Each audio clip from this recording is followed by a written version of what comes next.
En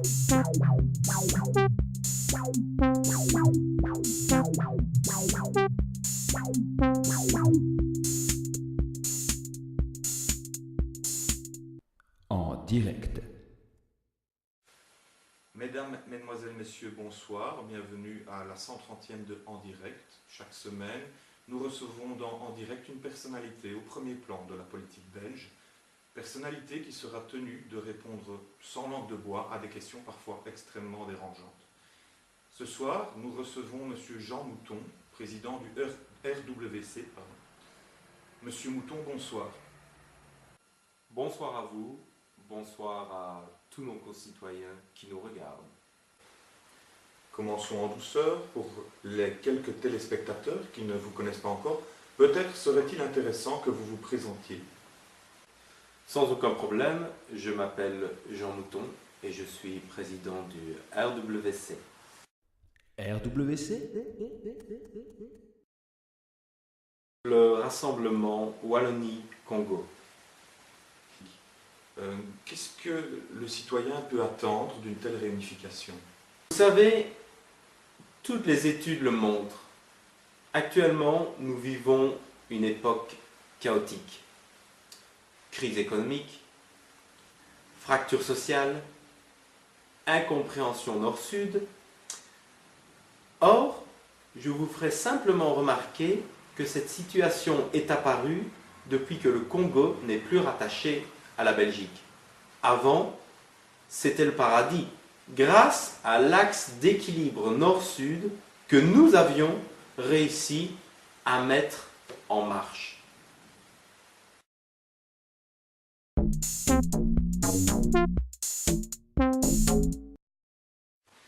Alors, Monsieur Mouton,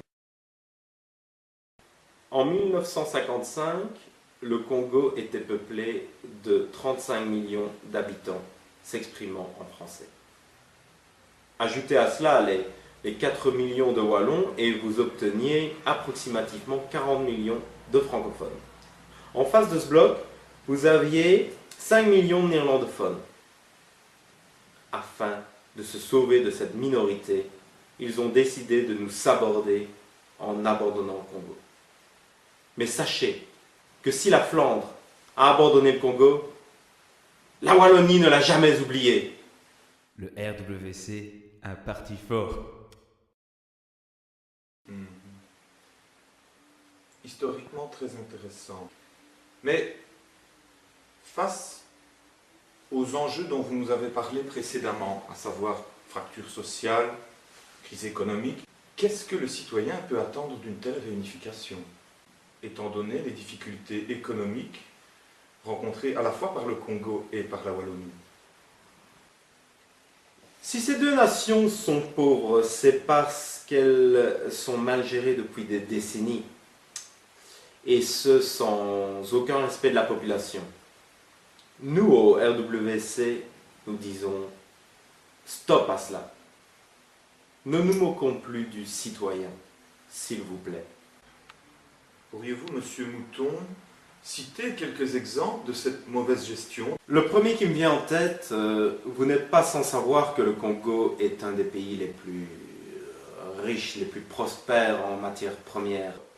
Or, savez-vous de combien d'intercommunales s'est pourvu le Congo pour la gestion de ses richesses? Je n'en ai aucune idée. 0. Alors comment voulez-vous que le pays fonctionne au niveau économique? Nous, au Rassemblement Wallonie-Congo, nous proposons la création de 50 000 intercommunales pour la gestion de ce patrimoine. Comme ça, la population sera tout à fait rassurée quant à l'utilisation de ses richesses. Ah oui, belle mesure démocratique. Pas seulement, car 50 000 intercommunales avec en moyenne 12 membres d'administration, c'est pas moins de 600 000 emplois que nous allons créer. Les postes à pourvoir dans les conseils d'administration étant réservés à des hommes politiques, je peux vous dire que nous allons manquer de politiciens sur le marché de l'emploi. Oui, c'est formidable, hein. 600 000 hommes et femmes politiques en plus en temps de crise? Non, non, non. Ne vous emportez pas, mon ami, car il ne faut pas oublier le cumul. Mais je pense quand même pouvoir estimer ce chiffre à 15 000. Ce qui n'est pas si mal quand même, hein? 15 000, c'est conséquent. Mais oui, en politique, il y a toujours de la place pour tout le monde. Nous, au Rassemblement Wallonie-Congo, nous pensons que la politique est avant tout un concept de solidarité. Nous disons donc non à l'individualisme, non à la course au mandat politique. Au Rassemblement Wallonie-Congo, nous interdisons, en plus de notre fonction parlementaire, de cumuler plus de 20 mandats rémunérés. Cette règle déontologique est un message fort destiné à la population, mais aussi aux autres partis. Alors, on y vient, Monsieur Mouton, 20 mandats, est-ce que ce n'est pas un petit peu beaucoup? Est-ce que ce n'est pas un peu pour ça que vous faites de la politique? Voyons, comment osez-vous dire cela? Je vais jouer la transparence pour que vous compreniez bien. Ma fonction ainsi que mes 20 mandats me rapportent approximativement un salaire de 20 000 euros. Prenez le prix d'un pain. Combien cela coûte-t-il un gros pain? Moi, je n'en ai aucune idée. Je n'ai plus le temps de faire les courses, vous comprenez. Le poids de mes fonctions m'empêche de vaquer à ces occupations. Je vais bien de temps en temps sur les marchés, mais juste 1 ou 2 week-ends avant les élections. Prenons un prix de base. Disons 20 euros. Imaginez un mois où mes enfants mangent beaucoup, où ils reçoivent des amis, on fait du pain perdu pour tout le monde. On se retrouve vite, monsieur, avec 1000 pains. Et 1000 fois 20 euros, cela fait 20 000 euros. Je n'ai juste acheté du pain et je n'ai plus d'argent. Mon salaire est parti et j'ai juste acheté du pain, monsieur. Je n'ai même plus d'argent pour les mensualités de ma villa en Sardaigne, ainsi que pour mon Audi Q7. Vous savez, soyons honnêtes, on ne fait pas de la politique pour s'enrichir. Mais dans ce cas, pourquoi, Monsieur Mouton, faire de la politique? Tout simplement par vocation, pour aider mon prochain. Vous savez, si on prend mon salaire et qu'on le divise par le nombre d'heures de travail passées derrière les dossiers, eh bien mon salaire horaire est moins élevé que celui d'une personne émergeant au CPS. Stupéfiant. Pouvez-vous nous dire quels sont les autres objectifs du RWC? La question bruxelloise. La Flandre a toujours lutté pour détruire ce que les francophones ont mis des siècles à construire. Maintenant, cette menace flamande pèse sur les institutions européennes. Au RWC, nous ne pouvons admettre cela.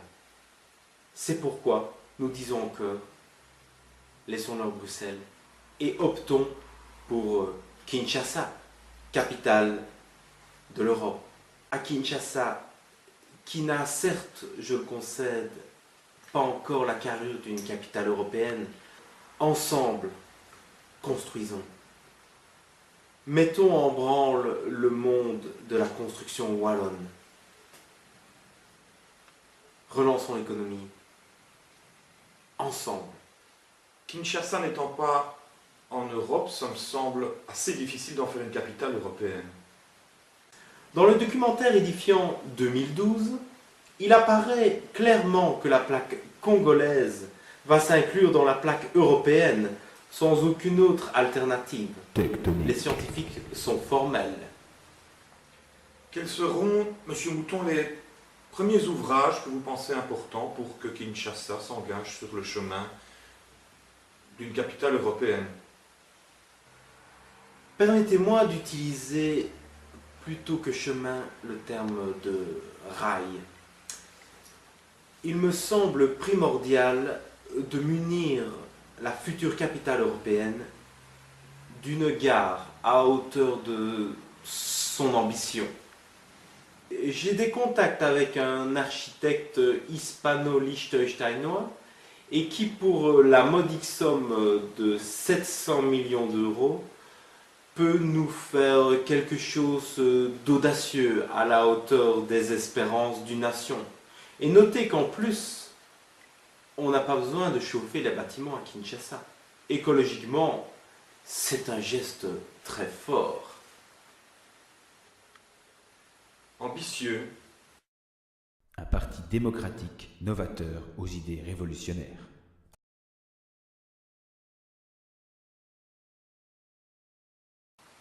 Actuellement, vous n'êtes pas sans savoir que nous sommes face à une pandémie de ce que l'on appelle la grippe H1N1 et qui pourrait avoir comme conséquence le décès de millions de nos concitoyens. De millions, vous m'entendez? Or, il m'apparaît évident qu'un petit voile bien placé peut aider justement à empêcher la propagation de ce virus, surtout en période hivernale. Au RWC, nous préconisons donc l'obligation du port du voile en dessous de 12 degrés, et ce, pour les garçons comme pour les filles.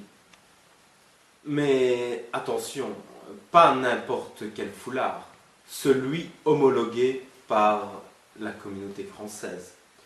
Ce pourrait permettre en plus de renflouer les caisses de cette communauté, pour le bien de la démocratie, évidemment.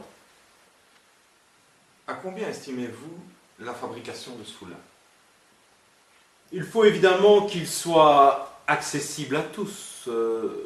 Je pense qu'une somme de 75 € serait tout à fait raisonnable. La prolongation de durée de vie des usines nucléaires en Belgique. Ineptie. On voit vraiment l'amateurisme de nos dirigeants politiques. C'est une question d'honnêteté intellectuelle envers les lecteurs. Une décision prise doit être poursuivie. Bien sûr, mais l'impossibilité de remplacer le nucléaire comme source d'énergie est avancée par notre classe politique. Méconnaissance des dossiers. Au RWC, grâce à des études beaucoup plus poussées que celles menées par nos dirigeants politiques, il nous est possible d'affirmer la Belgique sans nucléaire, c'est possible, grâce au rassemblement Wallonie-Congo. Oui, d'ailleurs, dans le dossier que j'ai moi-même humblement appelé La Belgique sans nucléaire, une vérité qui dérange, je montre, grâce à des arguments scientifiques, que c'est tout à fait possible. Je peux en plus vous dire que les lobbies du nucléaire approuvent mon projet. Investir mon argent. Malgré tout mon talent, cela reste une question difficile à répondre. Il y a un an, je vous aurais répondu fortis sans hésiter. Mais là, maintenant, même moi, j'ai failli perdre de l'argent avec cette crise. Sans les confidences d'une amie magistrate qui les tenait elle-même de son mari, qui est un de mes collègues à l'Europe, j'aurais perdu de l'argent. Il s'en est fallu vraiment de peu. Quelques minutes. Et je ne rigole pas. Ah oui, je vois. C'est presque du délit d'initié, ça je me trompe? Voyons, vous n'y êtes pas. J'appelle cela de la justice sociale. Rien d'autre.